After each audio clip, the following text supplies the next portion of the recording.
To free up space on Samsung Galaxy S26 Ultra, first of all, let's open the settings on our device. We can then go into device care right here and click on the storage.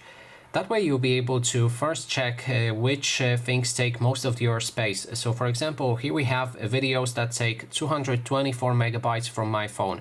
We can click on show more to see all of the data, and that way you'll be able to see each and every statistic. So this should give you a clue on which things are first to remove. So if we check videos, let's go for a large files right here, which should show you all of the large files on your phone, no matter if it's a video or if it's any other file like app file. You can see it right here, and then if you decide that you don't want it, you can just select it and then delete it from your phone.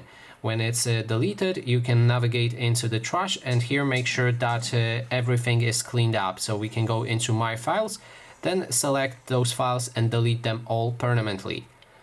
You can also click on Duplicate Files. That way it will show you all of the files that are duplicated on your device, and since they are duplicated, maybe you don't need them, so we can select those and delete them as well. So that is basically everything. Thanks so much for watching.